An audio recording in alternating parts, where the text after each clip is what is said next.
Hey, what's going on, my friends? Long time no see. It's a great honor to be here with you today. My name is Victor, by the way, and I help people navigate through their spiritual awakening process. And today I'm going to share with you five important things I think you should know about tonight's new moon we have here on May 11th, 2021. I lied. There's actually six things. One of the things came to me about 2 minutes ago upstairs when I was doing my hair, and I'm going to start with that. It's a very important aspect of this potent growth catalyzing forward moving energy we are now in. What popped in my head was a song, an awesome song by David Bowie and Queen, Under Pressure, Under Pressure. A lot of people right now feel like they're under the gun, like time's running out. They're under pressure. Choices need to be made. Things need to get done. A lot going on, a lot on our plate, and we're going through a lot of inner shifts, a lot of inner turmoil, a lot of inner angst, a lot of old emotions coming up, making it difficult to see our situations in our life clearly. And we know that. We know we're not seeing things clearly. We know we're being affected by the past, affected by our wounds, affected by our conditioning. And just the combination of all of that going on at once, because as you know, life doesn't stop. Life doesn't give you a break because you're processing. It can create a lot of just feeling of pressure. And I did a live coaching session recently where I shared a quick little anecdote about pressure that I want to share with you right now that I think will help those of you, if you resonate, if you're feeling the pressure, which is okay. I'm feeling it too. And it reminds me a lot, this awakening pressure of public speaking. Now, I don't have a lot of experience public speaking, but I have enough of it getting in front of a big group of people and knowing that when you do that, when you step up on stage and there are 50, 100, 200 people there looking at you, waiting for you, there's a feeling of pressure. It's a physical, visceral, physiological feeling of like energy coming at you. And it can be very overwhelming. It can literally blow you away. In fact, it did the first couple of times I did a public talk. And that same pressure, it can cause you to feel super nervous, super anxious, forget your lines or whatever. Or, as really good and experienced public speakers know, you can use all of that energy. You can take advantage of all of the pressure, and it can cause you to bring out to the surface, to your life, your best self. Good speakers feed off the energy. The audience pulls it out of them. So those of you feeling the pressure, good. You got energy, you got gusto, you got fuel to catalyze you going forward. It's a mind shift. It's learning how to roll and tap into that pressure. Okay, so that was a little tangent. Again, it came to me 2 minutes ago. I'm going to move on with the official reading I had planned since this morning. Okay, so number one, I have here major transition.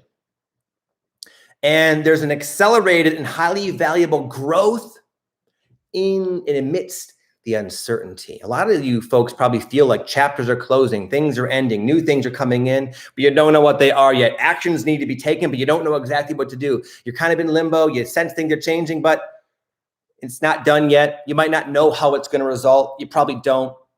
It's just a very uncomfortable thing for the mind to be stuck in this complete uncertainty, especially when it's about important things in your life. Maybe the most important thing. I see this a lot with relationships. Reminds me of a couple of good friends of mine who they're so connected, but it's just been very difficult for them to know where they stand because they're both going through so many changes. Their circumstance has not lined up yet, and they want to know, will I be with this person? Are they my soulmate? Will I have kids with this person? I don't know, but I want to know.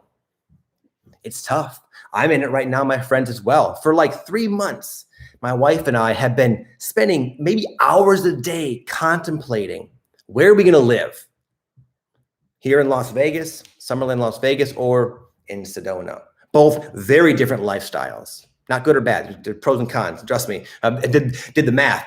Both will have a very different effect on the trajectory of my family, the most dearest thing to me on the planet, my children, my wife, my family. And I want to make the right choice. I want to know what to do, but I don't know yet. There are times I think I know, and I'm like, thank God I can stop ruminating about that. And then new information comes in. Oh, have you thought about this? No. Back to uncertainty, back to square one. But in this uncomfortable uncertainty, there have been so many revelations, so many spiritual, personal, emotional, literal breakthroughs in my life, in my psyche. I've grown more in these past 3 months in the uncertainty than I have in a very long time. So there's value, there's purpose in the uncertainty. And if any of you are feeling all that and still not satisfied, like, Vic, man, we expect you to give us a little tidbit here. I'm going to give you this, and it's not from me. It's from Bashar, an awesome channeler. He says, we always know what we need to know when we need to know it. If you don't know, if you're uncertain, you don't have to be certain. You don't need to know. When you need to know, you will. Number 2, very different. Pardon me as I drink from my massive cup of water here. I wrote down global awareness. Global awareness. There are times when information falls into your life and into your lap that makes you aware of some of the things going on in the world that are very backwards, very off. And for me, the other day, like a week ago, me and my wife watched this documentary. I can't think of the name, but it was about the planet and about how we're burning down the rainforest, how it's affecting all these different things that humanity as a whole is doing to the planet, leading us into what seems like a very bleak trajectory. Now, I'm not trying to push that on you. That's just me. And it really made me aware, how am I contributing to that? Sometimes I go to the store and buy a plastic water bottle. Well, that's probably not good. Might end up in the ocean. I'm not trying to say to like get afraid or feel bad, but it's just sometimes we're woken up out of our sort of patterns, out of our normal, ordinary living, going with the flow of everyday life because big things need to change. Or I'm not going to try to change the ocean. It just can be helpful to me in my own personal life to at times become aware of certain things that will affect me and maybe cause me to be a bit more conscientious, a bit more mindful, and do my small part as one of 7-8 billion people to hopefully leaving this planet in a better place than we got it. Okay. And this is not to say that I know in the past this would happen. I would learn things like this and I would sort of dwell in them.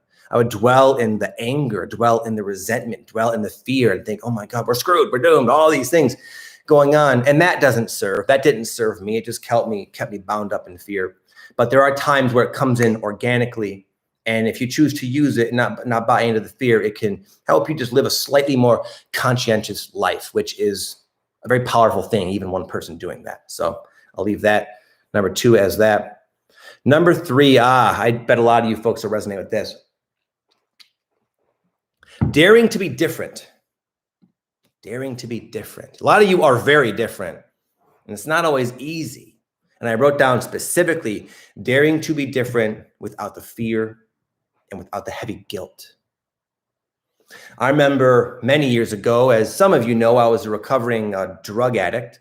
And I attended the 12-step AA meetings for quite some time, 3 or 4 years. I was a very active participant in those meetings. I would get there early. I had the key. They trusted me with the key. I'd make the coffee for people. I had a sponsor. I had sponsees. Like I was mentoring other newcomers as an example. And I was a big part of these meetings. But as what tends to happen with human beings in general, I started to change. I started to really see the 12-step program differently. Now, I still think it's a wonderful program for many people, but I started to feel like this might not be the best thing for me at that time in my journey. It felt very constrictive. It felt very rulesy. It felt a little bit fear-based, a little bit too literal. And I started to kind of see it from this different vantage point and have this internal knowing, even back then in my very early 20s, I was like 21 or so at the time.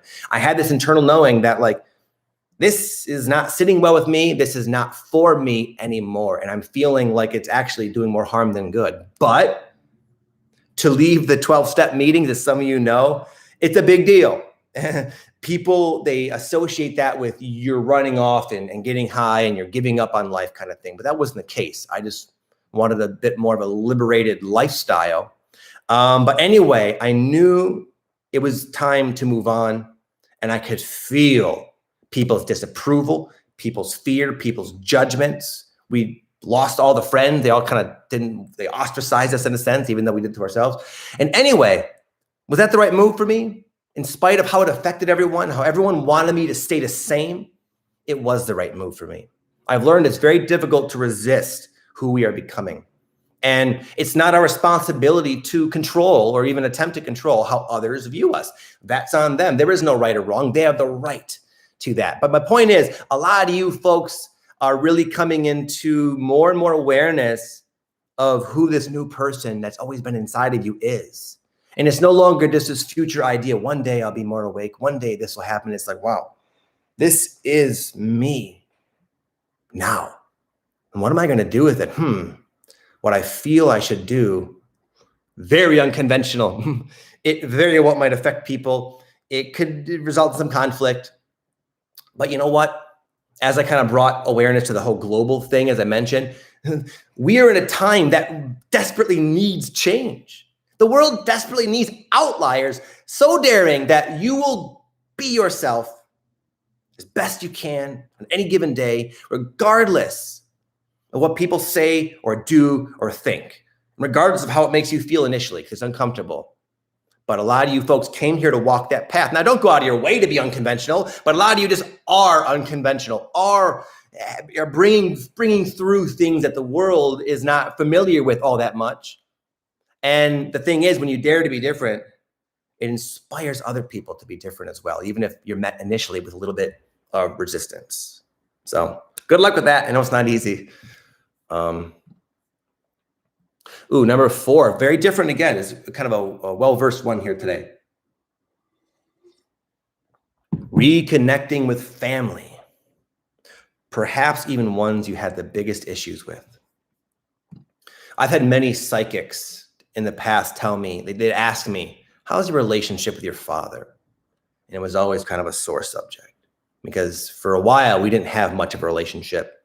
It was on paper okay, but very estranged emotionally. We don't call each other, we don't talk. And to a son, to a father, that's a big deal, whether we try to brush it under the rug or not. And you know, my dad's in his early 70s. He grew up in a very different era, very different mindset, which I understand. And started to go through my spiritual awakening and realize it's very difficult to find common ground with him. But anyway, these psychics would ask me that, sort of knowing, sensing something, and I would respond in some variation of what I just said there. And they would say, Victor, why don't you reconnect? This one woman in particular, Jennifer, said, Victor, your dad's old school. He's not going to come around. It's up to you to bridge the gap. And I've been doing that. And it's been very uncomfortable and very awkward at times, but extremely emotionally satisfying. We are moving closer together and we can both feel it and we're going at the right pace and it's beautiful. Now, some of you are saying, Vic, man, you don't understand, bro. I got real tough issues with my parents and I'm not here to say you don't, or it's not valid, or what I'm saying is applied to everybody. Of course not. Take everything I say with a grain of salt. But I will share one more thing. Another friend of mine who is from Romania, she literally had to escape when she was a kid from Romania to come to the States. And she went through traumas that I will not even begin to think about. It was so horrific what this person has gone through as a result of her family. So if there's anybody on the planet that I've ever met that would have a just reason to say, screw you, parents, you're out of my life, I'm cutting you off, it's her. And just this yesterday, my wife pulled me aside and said, Victor, guess who I just talked to? So-and-so. And they were on vacation with their mom, which to me already was like, holy cow, are you serious? And I guess there was a moment where there was a pause and the mom looked at the daughter and she'd stopped for a second and paused. It was almost like it dawned on her in an instant. And she saw what she had done to her daughter and she apologized and said, I'm so sorry. And apparently they reconnected and had a beautiful time, but don't underestimate people's ability to shift on a dime, to wake up on a dime. It takes one insight, one little mild shift in perspective, and suddenly the whole picture changes for you and these people. And again, this is one of those things you got to go at your own pace. I'm not trying to push you and call up the parents. That's on you. But I'm just trying to say, from one person who thought it was hopeless, I'm realizing now it's not, and I'm seeing it a lot. So if you have been feeling called, maybe you've been working on your mother and father and sibling issues and feeling like maybe there's a chance, maybe there's something I can do, I would say now is the time that just very well might support that endeavor. And I wish you luck. I know it's not easy. And lastly, a time, my friends, to dream, envision, and do. Get shit done, GSD. There's a time when things just float into your life and the next right step is clearly revealed through synchronicity and resonance and aha, light bulbs going off in your head, and it's very clear what to do. But sometimes the energy is not really like that. And there's a lot of things going on at once. You might feel a little bit of energetic interference, some dissonance, but our life is passing by. And there might be some dreams you have yet to be realized, goals unmanifested. And it's a good time to really say, you know what? I might not be feeling my best. I might be a little bit tired. Things might not be going my way, but I'm going to just be determined. I'm going to persevere. I'm going to choose to do the best with what I got. And I'll give an example of that. I like what Tony Robbins says about this. He says, you don't need resources. Some of the most successful, influential people, they came from nothing. You don't need resources. You need to be resourceful. You need to learn to do the best with what you got. It reminds me of a movie. Some of you may have seen this. It might age me a little bit, but it's Twister with Helen Hunt. It's about tornadoes. And this movie has had these different teams of storm chasers. Storm chasers were badasses, in my opinion. They would literally find out when there's a freaking crazy tornado, and they would go to it. They'd drive their vans to it, and they'd get in it, and they'd research these tornadoes. And there was the two teams. Helen Hunt's team, which was kind of like the eclectic misfit group. They didn't dress very nice. They were kind of an odd bunch of people, but they knew their shit. They knew storms, and they had instincts. This other team was like very well funded, a lot of money, they dressed super nice, had all of this like whole fleet of these brand new looking like nice vans, and they'd go, and there was a lot of competition. Who's gonna get the best research in this storm, you know? And you can probably guess who did. It's Helen Hunt's team of misfits, because they had instinct, they had heart, they had passion, they had a genuine determination that always will supersede whatever your circumstance might be. So anyways, my friends, it's a time to GSD, get shit done. Roll forward as best you can. You fall, you pick yourself back up, and you go again. It's not the most spiritual way to go about things, but I found in this life, to get ahead, to get the things I want in my life, I can't always wait on the effortless grace that sometimes does happen, but not always. I'll leave you with one more story because I'm feeling good here, okay? Matthew McConaughey. I cannot recommend his book enough. It's awesome. It's an audiobook. And he talks about the very first movie he got casted in, was Dazed and Confused. Really cool movie. And he said he rolled up there, didn't know the lines. They even let him kind of make up his own lines. And he just sat and kind of meditated for a minute. Who is this character? He felt into it. He sensed into it. And he went there and he kind of just winged it.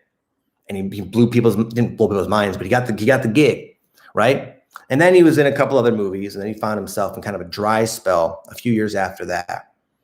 And he realized he was like, man, I'm not being myself enough. I'm not winging it enough. I'm getting too literal. So he ended up showing up to this one movie, and it was a very big movie. I don't remember the name. And apparently there was like a whole some of his lines were in French or German or some other language that he really would have had to prepare. And he had 15 minutes to prepare for it. And he showed up and he blew it. He was not prepared. And in the book, in his audiobook, he says, note to self, there's a time to wing it. There's a time to go with the flow. And there's a time to be prepared. There's a time to do your due diligence. There's a time to work, to exude a good work ethic. There's no right or wrong. There's a time for each, and we always know what's best at that time. So anyways, my friends, a couple announcements before I go. Number one, where have I been? Where's Victor with his YouTube? Why is he not making videos anymore? The truth is, I've been very conflicted. Kind of like going back to the uncertainty I spoke of. Sometimes I feel like this is something I want to do. Other times I feel like I'm being called elsewhere. And I presently don't know. I don't honestly know what's true and authentic for me. I knew I wanted to make this video, and I knew that. And I'm glad I did, because I feel like it did some value, hopefully. But I can't promise anything.